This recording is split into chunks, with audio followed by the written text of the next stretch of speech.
have a vaccine so soon you won't even believe it. Although they're trying to do a little bit of a political hit. Let's delay it just a little bit. You notice that?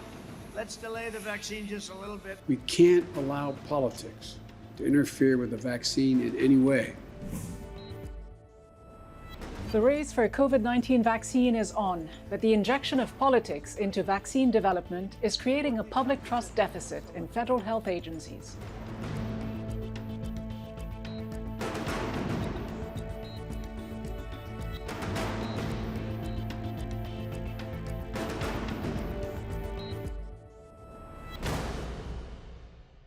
Hello and welcome to Inside America with me, Ghida Fakhry.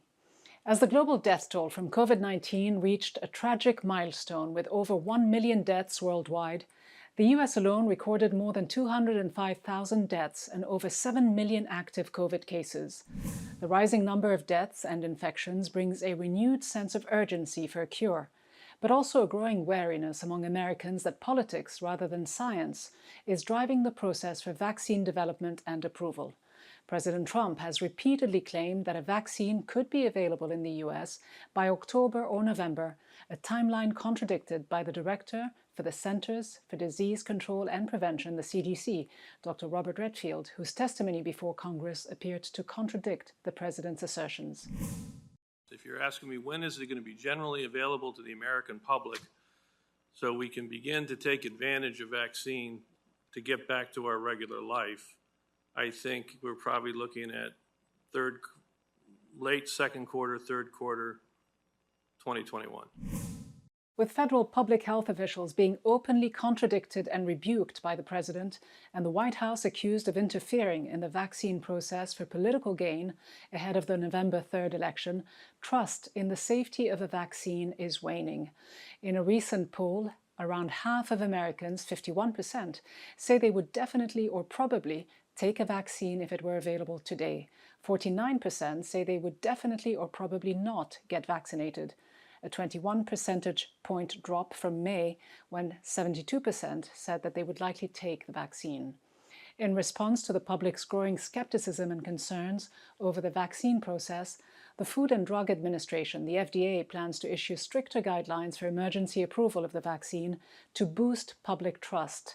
President Trump called the FDA's plan for tougher standards for a vaccine, quote, a political move. We're looking at that. That has to be approved by the White House. We may or may not approve it. That sounds like a political move, because when you have Pfizer, Johnson & Johnson, Moderna, these great companies coming up with the vaccines, and they've done testing and everything else, I'm saying, why would they have to be, adding great length to the process? Is this rhetoric reinforcing the public's concerns of political meddling? Joining me now is Dr. William Haseltine, Chair and President of Access Health International, a nonprofit dedicated to improving global access to healthcare.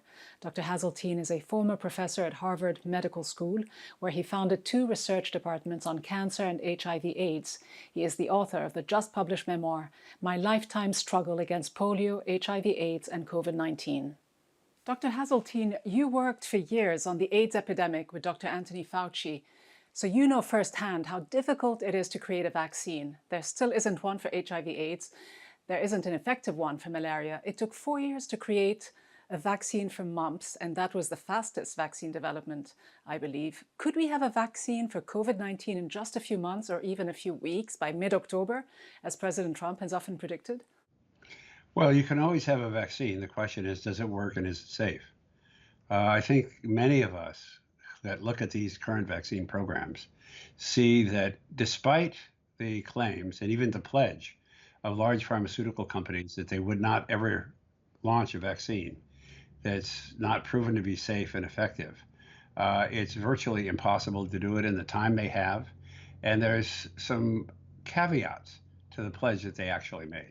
You say some caveats to the pledges that they make, yet we are seeing an increasing amount of quote-unquote interference from government officials in the whole process. The Secretary of Health and Human Services, Alex Azar, said he expected every American to be vaccinated by the middle of next year. Is that pure fantasy? It isn't practical. First of all, what are the caveats to the pledge? The major caveat is they don't pledge to use their own standards of quality and safety and efficacy and safety. They pledge to follow whatever the FDA asks them to do. That's a pretty big fudge for a pharmaceutical company that has a responsibility to make sure that its products are safe and effective, not their own standards. And as we have seen, and as you just mentioned, there is a possibility that the FDA it is a government agency and may be pressured and appears to be pressured to changing the actual standards. Now, I've read those standards for approval in pretty good detail, and they are, in short, they're appalling. They nowhere near meet what a reasonable person would expect the vaccine to do. You say they're appalling, Dr. Haseltine, but some believe that in an emergency situation like this one, emergency use authorizations, EUAs, are in fact really important. They're vital, but there's been that erosion of trust in the US healthcare system, as you say, and in its governing bodies after the EUA was issued for hydroxychloroquine. It was revoked, and then the FDA commissioner, Stephen Hahn, drastically exaggerated the benefits of convalescent plasma at a briefing with President Trump. He later had to apologize.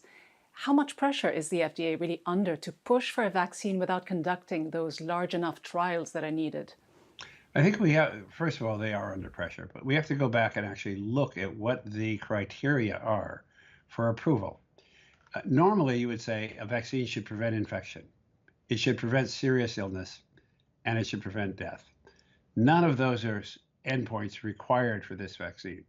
In fact, the protocols require people to be infected after being vaccinated. And the only significant measurement is a difference in how serious the symptoms are between the vaccinated and the unvaccinated, all of which are assumed to be infected.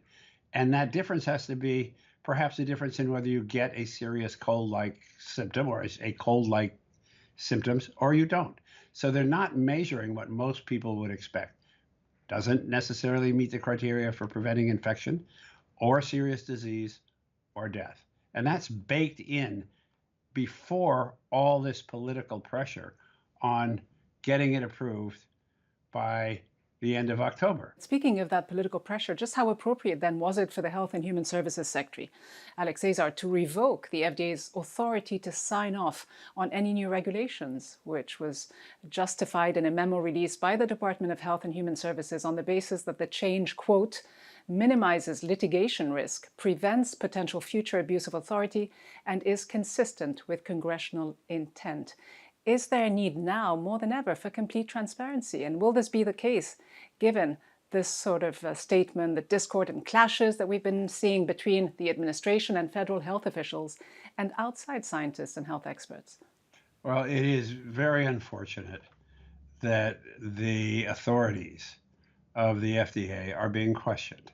The FDA is and has been our biggest protection against being poisoned by our food, infected by our food, making sure that our medicines are both safe and effective. This is not the first time the FDA has been under fire. It's been under fire for a long time from various groups.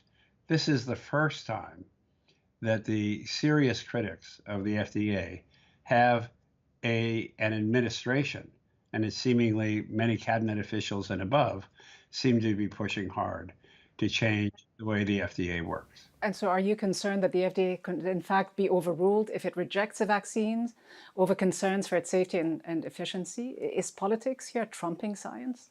I don't think it will come to the FDA actually rejecting it. I think it will probably be, if anything happens, an approval before they have a chance to reject. And what about these statements? The president has accused the FDA of being part of the deep state. The deep state, or whoever over at the FDA, is making it very difficult for drug companies to get people in order to test the vaccines and therapeutics. Obviously, they are hoping to delay the answer until after November 3rd, must focus on speed and saving lives. What do you say to that? Well, I would say that that's a gross distortion of what's actually happening and what the FDA is doing. But we have to look around the world for context. This administration is not the only one that is rushing vaccines. The Chinese have already vaccinated hundreds of thousands of people with a vaccine for which there is very little evidence of efficacy or safety, as have the Russians. So there's two countries that have already done what we're fearing the US may do.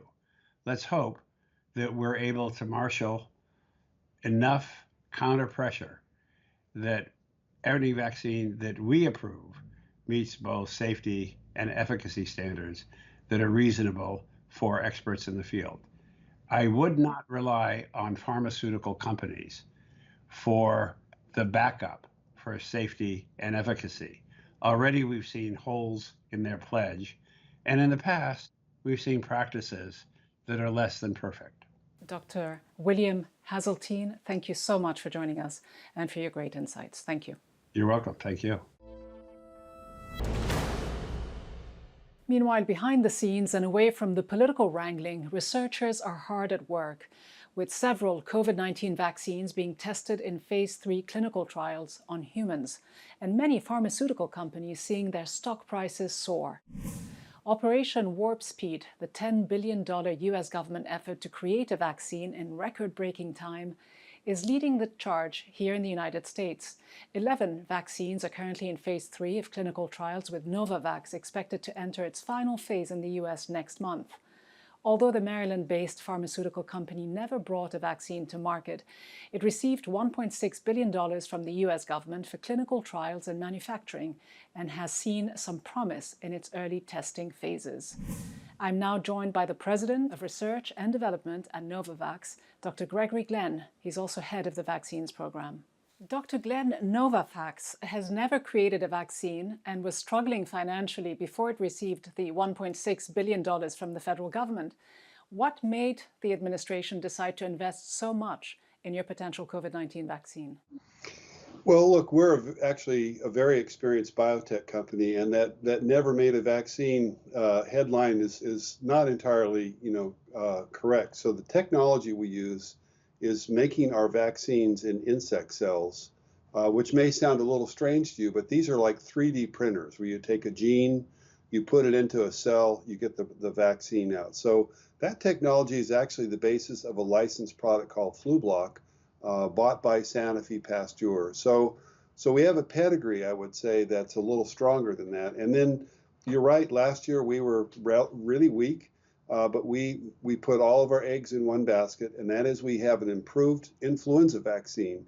As you know, flu vaccines are not working well. We have a big improvement on that, and we actually completed a pivotal trial last fall. As you know, we unblind these things, and in March, we unblinded the phase 3 pivotal trial for an improved flu vaccine, and we met all of our endpoints. So we're actually a mature company with phase 3 success, very recent, and so But you are facing a growing erosion in public trust when it comes to any potential vaccine. Now, I know that your company announced a few days ago that it plans to start a trial in the United States with 30,000 people. I believe in mid-October. You are the 10th company worldwide to enter phase 3 testing, and one of just 9 drug companies here in the United States that pledged in early September not to submit their vaccine candidates for review by the FDA until safety and efficacy is established in large clinical trials. Some of your competitors, including Moderna and Pfizer, have released their secret vaccine trial blueprints or protocols, as they're known, in response to some of these concerns over safety. Will you do the same? Sure, yeah. That's not a big look. We have always. Will you release these protocols, though? Yes, and when? absolutely. So let me just tell you. So we have 3 efficacy studies going on. One in South Africa, one in the UK, which is what we announced on Friday. So we started a phase 3 pivotal trial in UK, and mid-October when we start the US trial. So usually within a few days of starting these trials, there's always a few bits and pieces that finalize in the protocol up to the very last minute. But we will release them. There's no big secret here. But what hasn't made you release them to date? What is stopping you from doing that? Just logistics. Just to start the trial, the UK trial just started, and in that trial, what we've done is we've gone from 9,000 to 10,000, and so that actually requires what's called a protocol amendment. So when that's done, we'll release the trial. When President Trump says that the vaccine targeting has already shown great results, is that accurate? Does anyone, I'm not really, including I'm you not and really, other, yeah, does yeah. anyone, Dr. Glenn, including yourself and other pharmaceutical executives, actually know No, at no. this stage whether or not a vaccine will be You effective? probably know the answer to this. These are randomized, blind, placebo-controlled trials in which, people get either salt water or a vaccine, and you follow them for cases. And when you have a sufficient number of cases, you then unblind. So you don't know anything until you unblind phase 3 results. So are you concerned about the politics at play here? I have so much to do to focus on getting high quality evidence that the vaccine works and works well and is safe. That's what I focus on. I'm not the political person, and I think that serves everyone well. Many people, though, believe that an effective vaccine would only be truly useful if a large proportion of the public is willing to take it. Now, more than 60% of Americans say they prefer that a vaccine be thoroughly evaluated and tested before being made available. And a recent survey, in fact, shows that 3/4 of Americans, 77%, think it is very or somewhat likely a COVID-19 vaccine will be approved in the United States before its safety and effectiveness are fully understood. 78% say their greater concern is that it will move too fast without fully establishing safety and effectiveness. And in fact, just 20% are more concerned that approval will move too slowly. What is the responsibility of pharmaceutical companies like yours to make sure that the public believes that they are not driven by financial benefits or political considerations? Because the financial incentives, I imagine, not to say the temptations, must be there to cut corners. No. So I just go back to what I just said. We as a company are committed to creating gold standard evidence that the vaccine is safe and efficacious. And I think, that's never changed. And, that's our usual. So we have an accountability that I don't think people fully appreciate. So it's interesting. So people are now, because COVID is so high profile, beginning to kind of look at the standard aspects of how a vaccine approved and asking lots of questions, which is fair. But I will tell you that as a company, the transparency that we have always had is you would be impressed if you were on the inside. Some health experts, like Dr. Haseltine and others, are concerned that the vaccine trials are not rigorous enough, that they aren't testing enough seriously ill patients. And there isn't enough of an ethnic mix in the trials, some believe, to ensure that the vaccine will be effective for everyone. Okay, Is it a concern for you? Putting together a couple things. So let's dissect them. What you're referring to is what we do in a trial. We create what they call primary endpoints. So this is the disease entity that you're trying to prevent, and you kind of define it. And what he's referring to is that in the U.S. trials, the primary endpoint is symptomatic COVID disease, and then the secondary endpoint is more severe. And so there's been some dialogue, and this is pretty typical for respiratory vaccines, because we don't actually know in advance what the proportion is, how easy it is to test and make a compelling case on one or the other of those case definitions. But all the trials have built in those two levels of assessment of the cases. So in our UK trial, we've been able to elevate the moderate to severe endpoint. And so we will look, we'll be able to look at that in both those settings. And, just now the other question you asked about race and ethnicity, there's a huge effort to include minorities, and in particular in the U.S., the Latin population and the African American population, where you're seeing blazingly high incidence. And, it both makes sense from a trial operational conduct and, to cover those patients by including them in the trial. So our trial very much structured both in the UK and the US, to try to include these populations. Dr. Gregory Glenn, head of the vaccines program at Novavax, thank you so much for sharing your insights with us. Thank you. Okay, thank you. Now, some medical experts are expressing their concerns that the politicization of the vaccine development process could inflame anti-vaccine sentiment and pose safety dangers.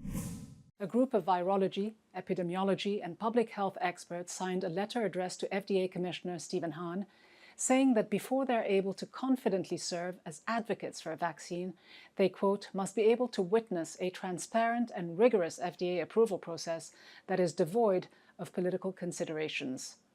One of the signatories to that letter is former Surgeon General of the United States under President Bill Clinton, Dr. Jocelyn Elders. She joins me now. Dr. Elders, just how confident are you today that the FDA will be able to withstand any political pressure and provide the rigorous and transparent vaccine process that you and other health professionals have been asking for, and that pharmaceutical company executives will also take your concerns into account? I feel that the FDA and the pharmaceutical companies will do everything they can to use the scientific available data to make the right decisions. I do not feel that they should become the for our political system. What are the obstacles that need to be overcome to ensure equal access and trust among the African American community and other communities of color, where, as we all know, a history of health and wealth inequality would likely reduce the people's ability and willingness to take a vaccine? You know, we've been blinded. Our vision has been destroyed. And I feel that we will have to work very hard to make sure that we renew the trust of our African American communities and the things that have gone on. We have to get our churches involved, our schools involved, and everyone involved. And we have to stop listening to many of our political leaders getting out wrong information. Some people also accuse politicians, lawmakers, on the Democratic side. You've said in the past that the leaders of this country should stop spreading myths and fairy tales. But some blame the Democrats for the kind of divisive rhetoric they have also been using. Here's Joe Biden recently. I trust vaccines, I trust scientists, but I don't trust Donald Trump. And at this moment, the American people can't either. Are Democrats also guilty of using the same tactics, the same divisive language to undermine anything the president tries to do, even if it means slowing down the process towards a vaccine?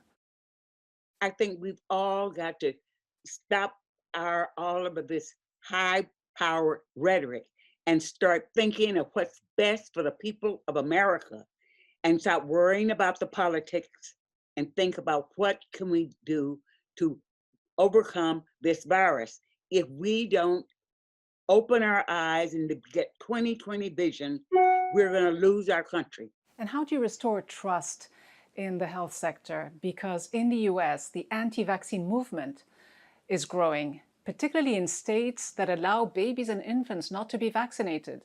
As someone who is credited with helping to double childhood immunizations back in the late 80s, early 90s, you must be concerned that the polarization over the COVID-19 vaccine will erode even further the overall trust in vaccines. How do you ensure public trust in these vaccines is restored and maintained? Well, it will take a while. We'll have to work on that. Our doctors have got to be more involved.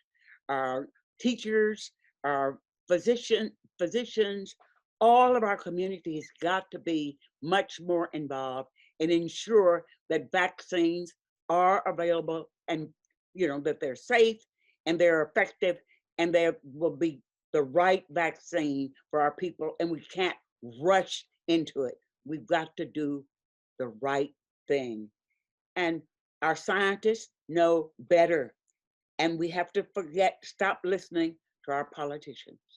Dr. Jocelyn Elders, former Surgeon General under the Clinton administration. Great pleasure to have you. Thank you very much. A pleasure. Thanks for having me. The quest for a vaccine has taken center stage in US electoral politics, with Trump accusing government health authorities of playing politics and even being part of the deep state for implementing stricter protocols. If they prevail, the president loses what he sees as his electoral trump card. In the process, Trump may be inflicting greater damage. 62% of Americans worry that political pressure will compel the FDA to approve a COVID-19 vaccine before it is safe. The cost in public health terms of this loss in trust would undermine the efficiency of any vaccine. The fewer people willing to take it, the less effective it becomes. And in the US, this vaccine polemic can only strengthen an already strong anti-vaccine movement and lobby. Since 2001, the percentage of unvaccinated American children aged 19 to 35 months has quadrupled. But the anti-vax movement, as it is known, isn't just a US phenomenon. Vaccine reluctance or hesitancy was identified by the World Health Organization as one of the top 10 global health threats in 2019. That was before COVID-19 struck. And so, in short, although vaccine politicking may soon pass, its unintended effects might be a lingering mistrust in a vaccine when it is available, and more steam in the sails of the anti-vax movement in the US and beyond. So much so that by 2021, with Trump in or out of office, WHO might have to rank vaccine reluctance as an even higher global health threat than it already has. Let us know what you think. From me and the team here in Washington, thanks for watching.